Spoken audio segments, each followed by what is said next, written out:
ការជប់មាសនិងទេវតាបាត់បង់ពន្លឺកាលពីព្រេងនាយនៅឯឋានសុខភពត្រៃត្រឹងដែលជាទីកន្លែងពោពេញទៅដោយពន្លឺចែងចាំងនិងក្លិនក្រអូបផ្សាយភាយនៃផ្កាច់តាលម្អនៅទីនោះមានទេវតាម្នាក់ព្រះនាមទេវបុត្រកុសុ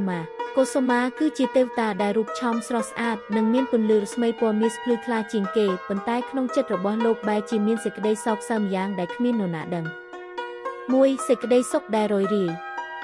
ទោះបីជាឋានទេវតាមានអាហារទិព្វសម្លៀកបំពាក់ទិព្វនិងតន្ត្រីសូបរាដែលពីរោះរណ្ដំយ៉ាងណាក៏ដោយក៏កុសុមាចាប់ផ្ដើមមានអារម្មណ៍ថាជីវិតដែលបានមកដោយការសោយបុណ្យនេះហាក់បីដូចជាភាពទំនេរដ៏ធំធេងជារៀងរាល់ថ្ងៃលោកគ្រាន់តែហោះហើរមើលសួនច្បារនិងអង្គុយស្ដាប់ធម៌ប៉ុន្តែលោកមិនដែលស្គាល់អ្វីទៅជាការតស៊ូឬការលះបង់ជានោះទេ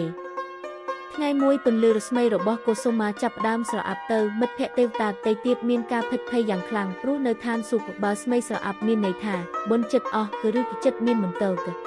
2បេសកម្មទៅកាន់ស្រះអនុតុតព្រះឥន្ទ្រាធិរាជដែលជាស្ដេចនៃទេវតាបានត្រាស់ហៅកុសុមាមកជួបហើយមានបន្ទូលថាកុសុមាអើយ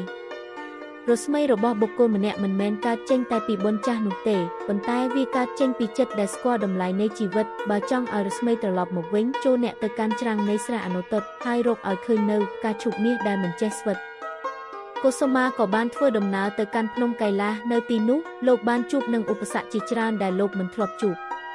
ខ្យល់ព្យុះកម្មដ្ឋានដែលបក់បោកមកសាកល្បងភាពអត់ធ្មត់សំឡេងបោកបញ្ឆោតដែលព្យាយាមឲ្យលោកបោះបង់បំណងប្រាថ្នា3ការជួបប្រទះនឹងវិញ្ញាណនៃសេចក្តីមេត្តា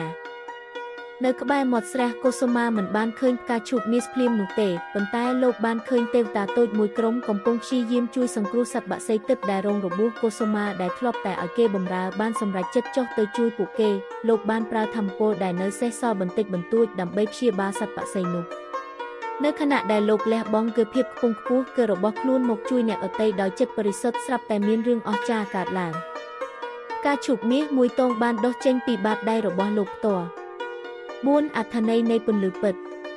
កុសុមាបានយល់ច្បាស់នៅពេលនោះថាផ្កាឈូកមាសមិនមែនជាវត្ថុដែលត្រូវដើររកនៅកន្លែងណាមួយនោះទេប៉ុន្តែវាជាចិត្តដែលចេះជួយសង្គ្រោះក៏រស្មីរបស់លោកបានត្រឡប់មកវិញកាន់តែភ្លឺជាងមុន10ដងព្រោះវា